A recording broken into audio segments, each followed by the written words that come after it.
Selamat pagi Bapak dan Ibu serta anak sekalian dimanapun Anda berada. Berjumpa kembali dengan Pak Jana. Apa kabarnya pada hari ini? Saya berharap semua dalam keadaan sehat, tidak kekurangan suatu apapun. Bersemangat pagi anak sekalian. Kembali kita akan mempelajari matematika bersama-sama, yaitu matematika pra-KBM. Matematika untuk persiapan sebelum KBM berlangsung. Atau materi ini dibahas di dalam KBM. Baik, Bapak dan Ibu dan sekalian, kita masih di statistik, yaitu penyajian data dalam bentuk diagram. Kali ini kita akan bicarakan tentang histogram dan poligon frekuensi data tunggal. Kepada Bapak dan Ibu, anak sekalian, kami berharap Anda semua untuk bersedia membantu kami agar channel ini terus berada dan bermanfaat bagi kita semua. Cukup Bapak dan Ibu serta anak sekalian untuk subscribe,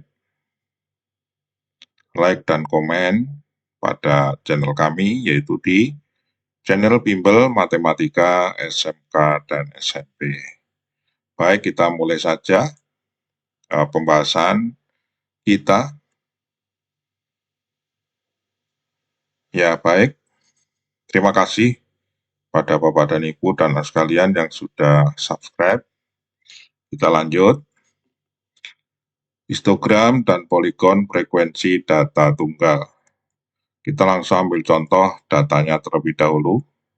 Misalnya nilai matematika kelas 12 pada suatu sekolah barang tentu ya. Nah, ini ada kolom nilai, kita misalkan adalah dengan X, kemudian kolom frekuensi dengan saya misalkan dengan F ya. Kemudian ada jumlah. Berapa jumlahnya adalah 50. Jadi jumlah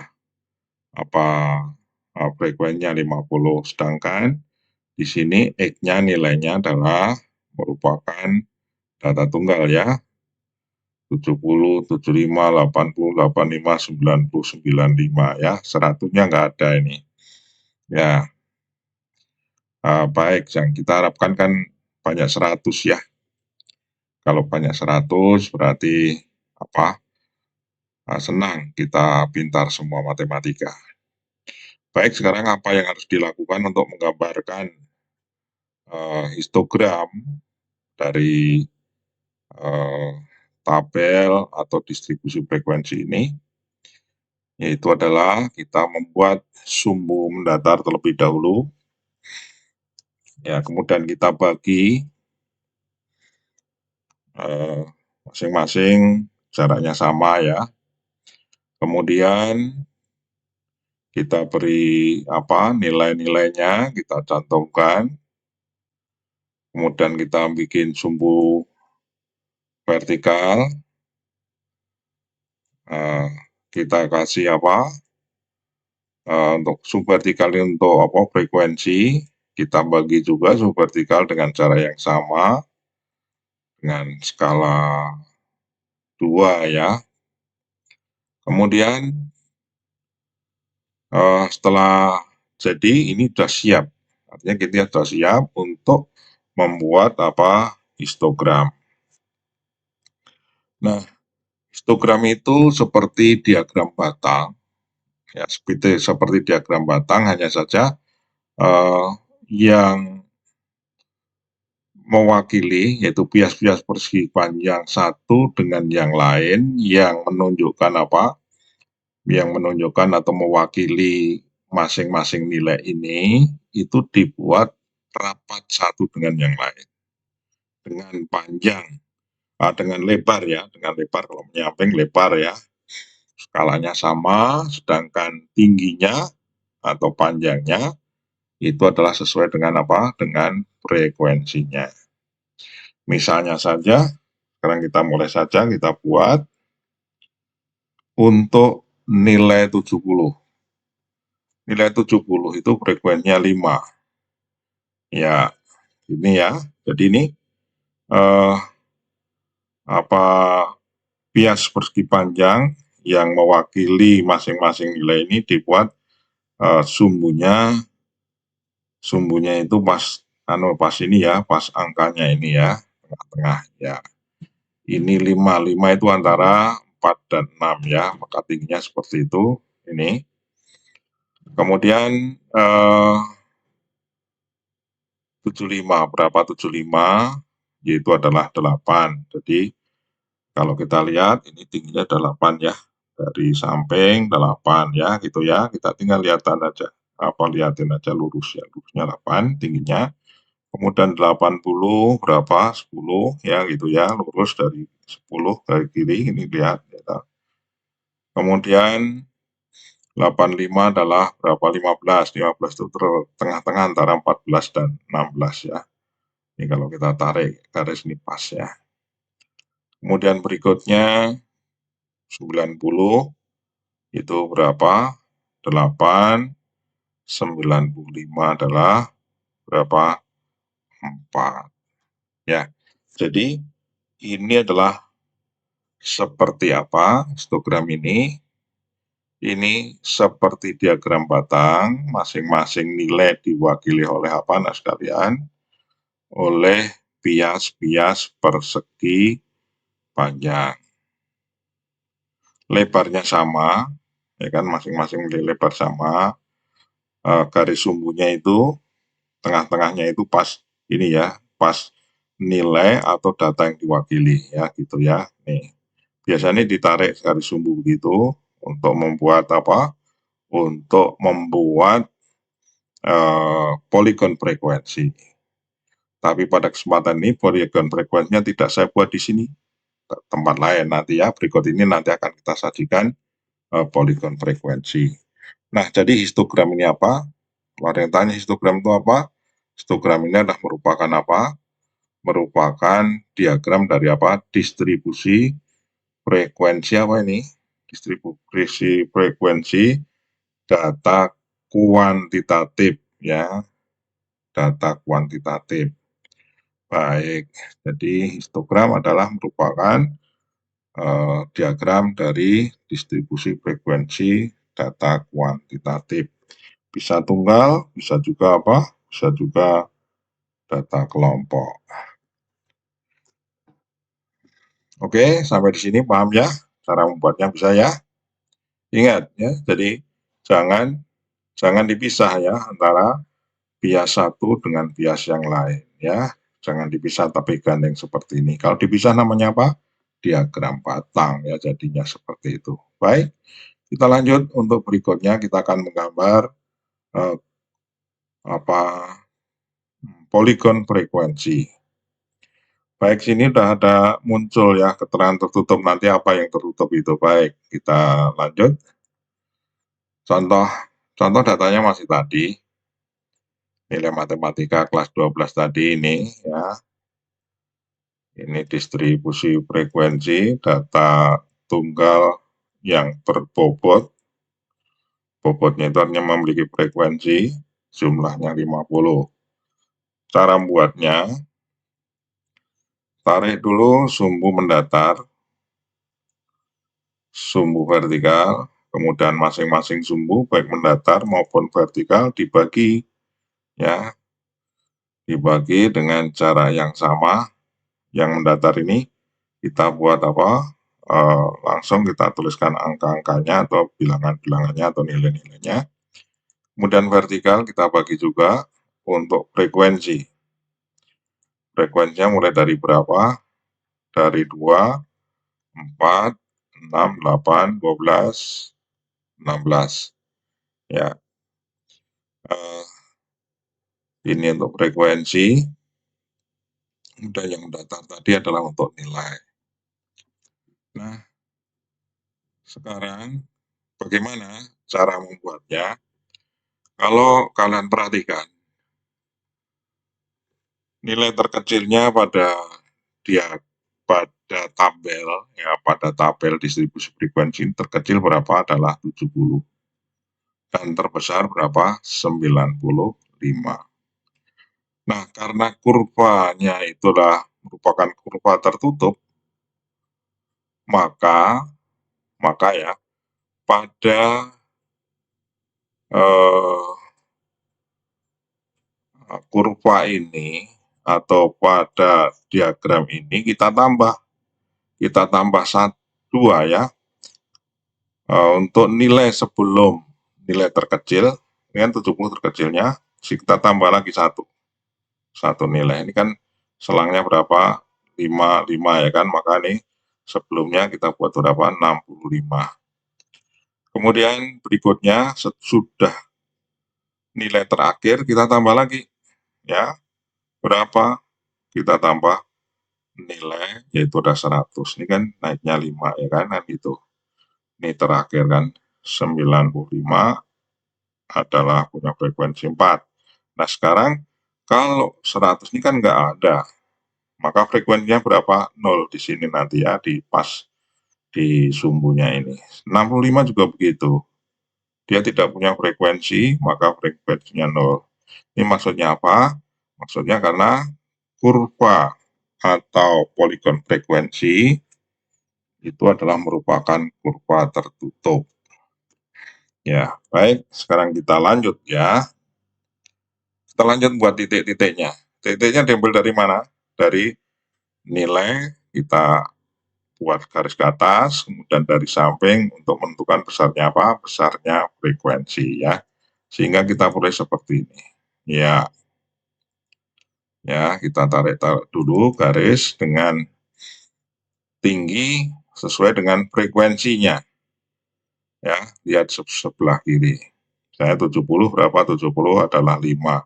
5 terletak antara berapa di sini? 6 dan 4 dan 6 ya, tarik. Ya, kira-kira seperti itu.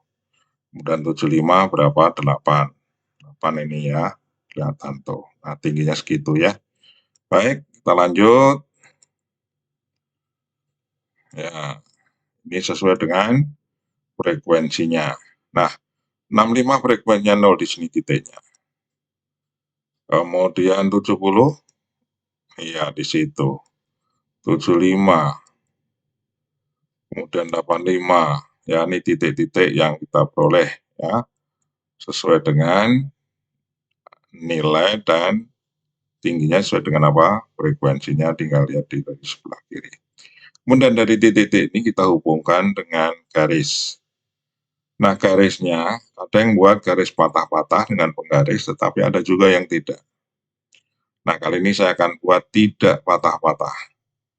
Nah, seperti itu. Oke, sehingga kurva ini adalah merupakan kurva yang tertutup.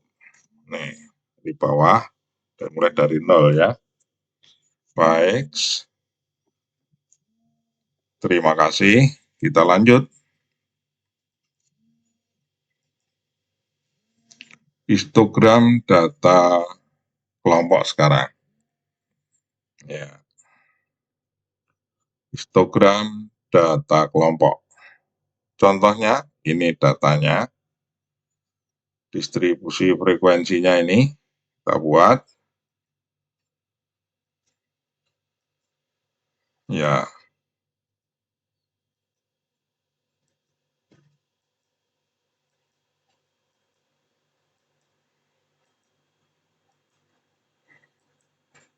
ya.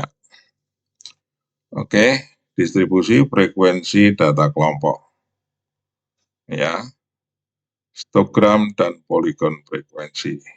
Nanti poligonnya kita buat ya. Ini kita buat apa histogramnya dulu. Nah, kita sudah melihat atau kalau kita perhatikan ini apa histogramnya. Apa kok histogram? Apa tabelnya ya, tabel atau distribusi frekuensinya. Nah, sekarang bagaimana untuk membuat histogramnya? Kita tentukan terlebih dahulu apa? Jadi ini kita seperti yang sudah-sudah waktu kita buat kurva UKIP belum ya. Jadi tiap-tiap apa tiap-tiap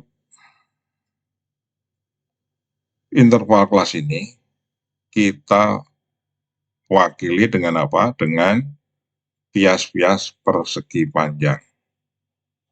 Ya, dengan bias-bias persegi panjang dengan lebarnya sama, tingginya adalah sesuai dengan apa? Frekuensi ini. Oke. Nah, kemudian yang tercantum di histogram ya, itu adalah batas-batas nyata kelas. Jadi nanti ini bias-bias persegi panjang itu adalah berbatasan pada batas nyata kelas. Ya, baik. Untuk jelasnya kita coba langsung saja kita buatkan sumbu mendatar terlebih dahulu.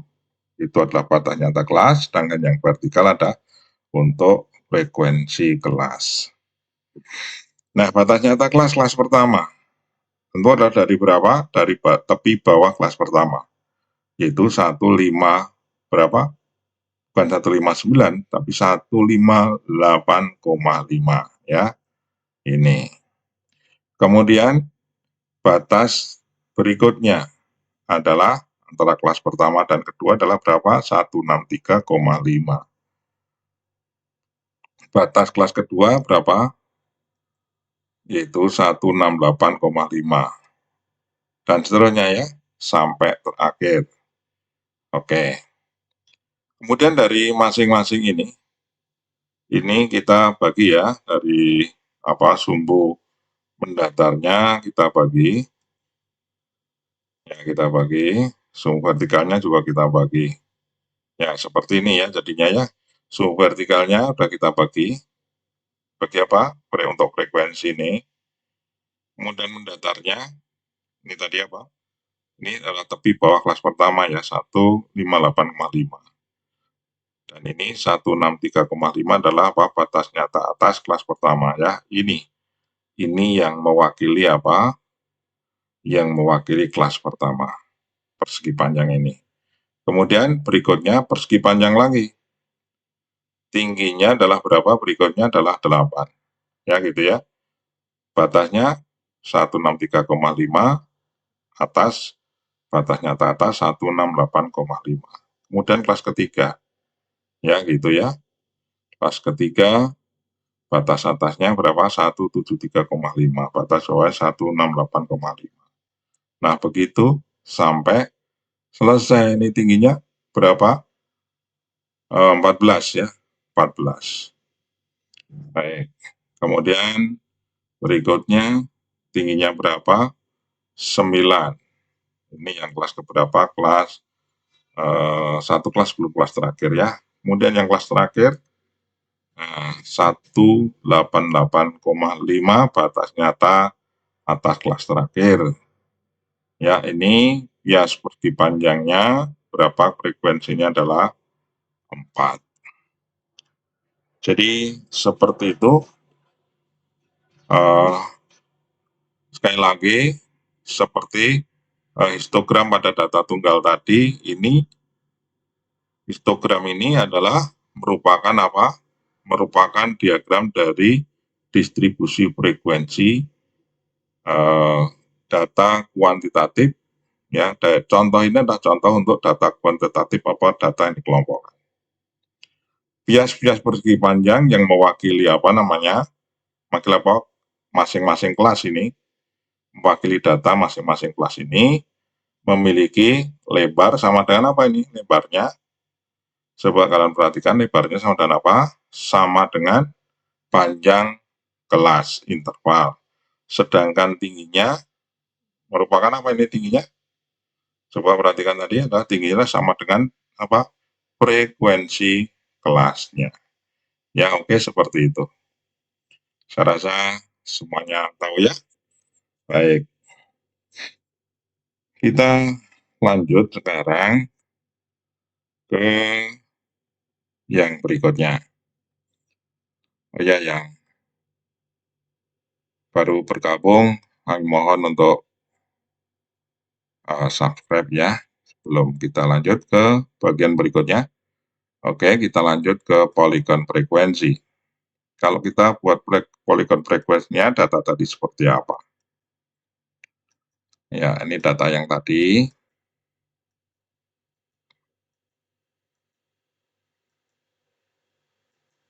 Ya, oke. Tentu kita harus mengetahui apa? Titik tengah kelasnya sekarang. Ya, titik tengah kelasnya yang kita perlukan. Kalau tadi apa? Batas nyata kelasnya. Baik, sekarang titik tengah kelasnya. Kelas pertama misalnya. Coba, kelas pertama dari mana? Titik tengah kelas. Kalian pasti ingat dari mana? 159 tambah 163 dibagi 2. Oke, ketemu ini ya. Berikutnya 164 ditambah 168,68 dibagi 2. Berikutnya lagi 169 ditambah 173 bagi 2. 174, 178 bagi 2. Ya, seperti itu. Sehingga hasilnya apa? Nah, ini hasilnya. Nah, inilah merupakan titik tengah kelas yang merupakan apa? Perwakilan. Jadi titik tengah kelas itu ini merupakan wakil dari nilai dari apa ini? Dari interval kelas. Ya, ini jadi ini wakilnya. Wakilnya 159 sampai 163. Ya, wakil dari nilai ini adalah 161. Ya, seperti itu dan seterusnya. Nah, sekarang kita akan lanjut. Bagaimana? Apa yang harus kita lakukan untuk membuat histogram? Seperti pada histogram data tunggal. Ya, kita membuat sumbu mendatar terlebih dahulu. Ini untuk titik tengah kelas, sumbu vertikalnya adalah untuk frekuensi. Masing-masing sumbu itu adalah kita bagi, ya, kita bagi. Yang vertikal adalah untuk frekuensi, yang datar itu untuk apa? Nilainya yang merupakan titik tengah kelasnya. Gitu ya. Nah, kembali lagi caranya bagaimana setelah kita dapatkan nilai-nilainya ini. Sumbu-sumbunya sudah lengkap, kita sekarang tarik garis dari masing-masing nilai vertikal ke atas, kemudian dari samping apa, kita lihat apa frekuensinya. Untuk 161 berapa frekuensinya adalah 3. Nah, ya. Nah, seperti ini. Ini tingginya 3. 3 itu antara 2 dan 4. Kemudian 166. Nah, 166 itu adalah 8. Ya. Ini tingginya 8. 166. Kita tinggal lihat aja apa disejajarkan dengan dari samping ya, samping kiri ya. Misalnya ini 171 adalah 12, tinggal lihat aja dari samping ya 12. Kemudian berikutnya 14 ya, yang 176. Kemudian 181 berapa tingginya? Yaitu 9. 9 itu terletak antara 8 dan 10 ya ini. Kemudian berikutnya 186 berapa tingginya adalah 4. Nah, karena tadi kurva apa seperti yang di bagian pertama tadi, polygon frekuensi merupakan kurva tertutup, maka kita mulai dari mana? Kita tambah lagi dua nilai sebelum 161 yaitu titik tengah kelas. Nah, sebelum kelas pertama itu 156 dan nilai sesudah titik tengah kelas sesudah kelas terakhir yaitu 191 ya gitu ya. Nah, Di sinilah titiknya. Kemudian ini, ya ini adalah merupakan tambahan agar merupakan apa nanti polygon frekuensinya merupakan kurva tertutup. Setelah ketemu, ya kita hubungkan dengan garis. Nah ini patah-patah, garisnya patah-patah nggak apa-apa ya, karena menggunakan apa penggaris. Ya ini, kalau tidak menggunakan penggaris, kurvanya kurva mulus nggak patah-patah seperti ini. Ya, ini untuk polygon frekuensi data yang dikelompokkan. Jadi ini merupakan kurva yang tertutup. Baik. Berikutnya ada soal latihan. Sajikan data di bawah ini dengan histogram dan polygon frekuensi. Kalau kalian akan membuat apa polygon dan frekuensi pada satu gambar nggak apa-apa. Jadi untuk mengurangi pembuatan sumbu ya, sumbu-sumbunya ya, ngirit tenaga ya. Nah ini kelas pertama sudah kita cantumkan berapa frekuensinya 0 ya, gitu. Jadi ini nanti kalian tinggal langsung aja, nggak usah menambah satu kelas-kelas sebelum kelas pertama ya. Ini karena kelas pertamanya sudah sama dengan 0 frekuensinya ya gitu. Baik, saya rasa nggak ada kesulitan. Silakan untuk dicoba. Selamat untuk kita semua supaya kita tetap bersemangat untuk belajar matematika. Sampai di sini, mohon subscribe yang belum, beri oke, like, dan juga komentar. Dan bisa juga dibagikan kepada kawan-kawan kita yang membutuhkan ya.